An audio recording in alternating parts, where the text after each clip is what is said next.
আপনাদের যাদের স্টেট ব্যাংকে অ্যাকাউন্ট রয়েছে এবং আপনারা ব্যাংকে টাকা তোলার ফর্ম দিয়ে ফর্ম ফিল আপ করে ব্যাংক থেকে টাকা নিতে চাইছেন, অর্থাৎ উইথড্রল ফর্ম ফিল আপ করে ব্যাংকে আপনি টাকা নিতে চাইছেন, কিন্তু সমস্যা হচ্ছে আপনি কোনো কারণেই ওই উইথড্রল ফর্মটা ফিল আপ করতে পারছেন না।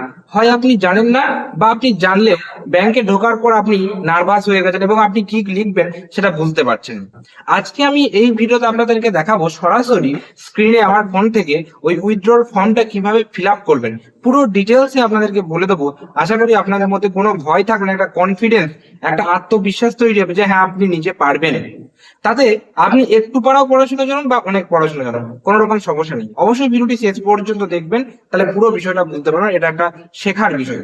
নমস্কার, আমি জয়ন্ত দাস, আপনারা দেখছেন ডিজিটাল বাংলা চ্যানেল, যেখানে আমি ব্যাংকিং বিষয়ক ভিডিও, সরকারি আপডেট রিলেটেড, মানে যে কোনো রকম প্রকল্প স্কিম যেগুলো রয়েছে সেই বিষয়ে এবং ইম্পর্টেন্ট ডকুমেন্ট রিলেটেড ভিডিও আমি এই চ্যানেলে আপলোড করি। তাই আমাদের চ্যানেলটা যদি ভরসার যোগ্য মনে হয় সাবস্ক্রাইব করে রাখতে পারেন। তাই বেশি কথা না বাড়িয়ে চলুন আমি আপনাদেরকে সরাসরি স্ক্রিনে দেখা। তো আপনারা স্ক্রিনে সরাসরি দেখতে পাচ্ছেন, আমি আপনাদের সামনে শো করছি। এইটা হচ্ছে স্টেট ব্যাংকের তোলার ফর্ম, মানে এটা হচ্ছে প্রথম, মানে সামনের পৃষ্ঠাটা, আর এটা হচ্ছে উল্টো পৃষ্ঠাটা, ঠিক আছে? একদম এরকম আছে, আপনারা আপনাদের সাথে মিলিয়ে নেবেন। তো এটা কিভাবে ফিল আপ করবেন একদম পাই টু পাই ডিটেলস আমি আপনাদেরকে বলছি, ভালো করে দেখে নিন যারা জানেন না, ঠিক আছে? আর যারা জানেন তাদের ক্ষেত্রে তো কোনো রকম অসুবিধা নেই। তো মনে করুন আপনারা টাকা তুলতে যাচ্ছেন, সেক্ষেত্রে কি হয়েছে, আপনারা পাস বইটা নিয়ে গেছেন, ঠিক আছে? পাস বইয়ের সাহায্যে আপনি টাকা তুলবেন। তো সেক্ষেত্রে এখানে দেখুন একটা অপশন রয়েছে, আপনাদের সামনে বড় করে দেখাই, যে প্রথম লাইনটা দেখুন, যে সেভিংস ব্যাংক উইথড্রল, আপনারা কিন্তু এখানে দেখতে পাচ্ছেন। এবার এখানে দেখতে পাচ্ছেন উইথ পাসবুক যে অপশনটা রয়েছে, আপনি যখন ফর্ম ফিল আপ করবেন তখন কিন্তু এই অপশনটা আপনারা টিক মার্ক করবেন, ঠিক আছে?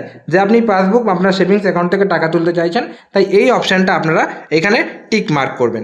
এরপরে এখানে চলে আসবেন, ডান দিকে একদম দেখতে পাচ্ছেন যে এখানে কিন্তু লেখা রয়েছে ডেট। এখানে আপনি যে ডেটে ফর্মটা মানে টাকাটা তুলবেন সেই ডেটটা, মনে করুন আজকে আমি ভিডিও বানাচ্ছি, আজকে কত তারিখ, আজকে 28শে আগস্ট বা 27শে আগস্ট আজকে, তো সেক্ষেত্রে 27/08/2026 এইভাবে ডেটটা দেবো। তো সেইখানে আপনারা কিন্তু ইজিলি এইভাবে ডেটটা দিয়ে নেবেন যে ডেটে আপনি টাকা তুলবেন। এরপর আমি এখানে চলে আসছি, দেখতে পাচ্ছেন এখানে কি রয়েছে, this form is not a cheque payable to account holders only. এখানটা কিছু করার দরকার নেই, এখানে ফিল নেই। এখানে দেখতে পাচ্ছেন অ্যাকাউন্ট নাম্বার।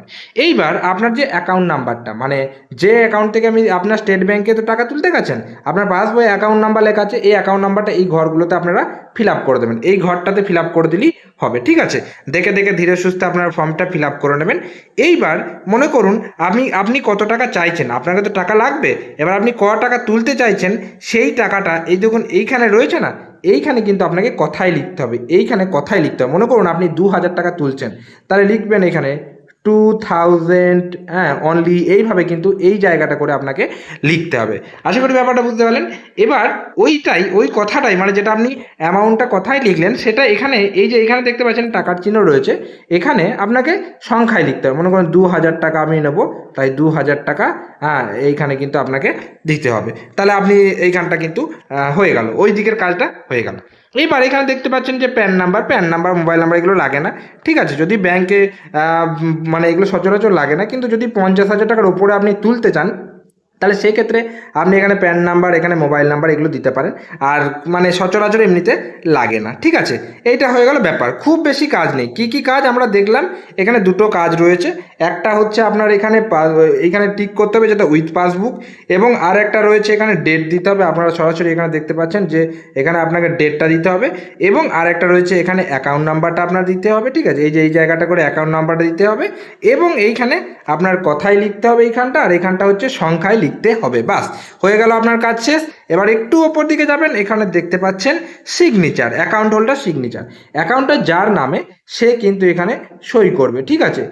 যেমন আমি যদি তুলতে চাই, তাহলে আমার যে সইটা আমি ব্যাংকে করি, সেই সইটা কিন্তু আমাকে এখানে করতে হবে। তো এই হচ্ছে কিন্তু ব্যাপার, খুব বেশি কঠিন কিন্তু নেই। এটা সামনের পাতার কাজ আপনার শেষ। এবার চলে আসবেন উল্টো পিঠে। উল্টো পিঠে কী করবেন, উল্টো পিঠে এখানে দুটো সই করতে হয় আপনাকে। কোথায় কোথায় সই করতে হবে সেটা আমি বলে দিচ্ছি। এই যে একটা হচ্ছে এই ওপরে, এখানে কিন্তু সই করতে হয় একটা, ঠিক আছে? আর একটা সই কোথায় করবেন, এইখানটা নিচে করে। এই তিনটে সই কিন্তু আপনাকে করতে হবে। পেছন পৃষ্ঠায় দুটো সই এবং সামনের পৃষ্ঠায় একটা সই, এবং যেভাবে আপনাকে বললাম সেইভাবে করলেই আপনি ইজিলি আপনার এই টাকা তোলার ফর্মটা ফিল আপ করা হয়ে গেল। এরপরে আপনি কি করবেন, সেই টাকা এটা নেবেন পাসবই সহ। অবশ্যই মাথায় রাখবেন, যখনই যে কোনো ব্যাংকে টাকা তুলতে যান না কেন পাসবইটা মাস্ট। পাসবই নিয়ে এই ফর্মটা ফিল আপ করে একদম দিয়ে দেবেন কাউন্টারে, আপনাকে দেখে টাকা দিয়ে দেবে। ঘুরিয়ে আপনাকে জিজ্ঞেস করে ক টাকার নোট নেবেন, সব ডিটেলসে আপনি বলে দেবেন। তো আশা করি পুরো বিষয়টা আপনি বুঝতে পারলেন। তো আশা করি আপনারা বুঝতে পারলেন যে কিভাবে স্টেট ব্যাংকের টাকা তোলার ফর্ম ফিল আপ করে ব্যাংক থেকে টাকা নেবেন। খুব সহজ এবং ইজি প্রসেস, যেভাবে আপনাদেরকে দেখালাম সেভাবে আপনি মাত্র 2 মিনিটে ফর্মটা ফিল আপ করে নিতে পারবেন। ফিল আপ করেন ব্যাংকে, যেখানে ক্যাশ কাউন্টার সেখানে দেবেন, জমা দেবেন, ইজিলি আপনি কিন্তু টাকা পেয়ে যাবেন। আশা করি আপনার আর কোনো রকম ভয় কাজ করবে না। যারা জানতেন না অবশ্যই কিন্তু এই ভিডিওটা ভালো করে আপনাদের কিন্তু দেখা উচিত, এবং এই ভিডিওটা একটু বেশি করে শেয়ার করে দিন প্রত্যেকের কাছে। যারা ব্যাংকে ঢুকলেই তারা একটা মানে নার্ভাস হয়ে যায়, মানে কাঁপতে লাগে ভয়ে, মানে কি করবো বুঝতে পারে না যে ফর্মটা কিভাবে ফিল আপ করবো। আর যারা জানে না তাদেরকে তো আপনার পাঠানো উচিত, যাতে এই সাধারণ বিষয়গুলো প্রত্যেকটা মানুষ জানতে পারে।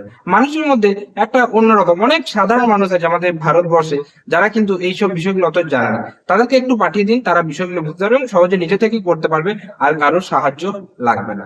ততক্ষণ আর ভিডিওটা একটা লাইক করবেন, চ্যানেলের জন্য চ্যানেলটাকে সাবস্ক্রাইব করে রাখতে পারেন। তো প্রত্যেকে ভালো থাকুন, সুস্থ থাকুন, এবং অপেক্ষা করুন নতুন কোনো ভিডিওর জন্য। ধন্যবাদ সকলকে।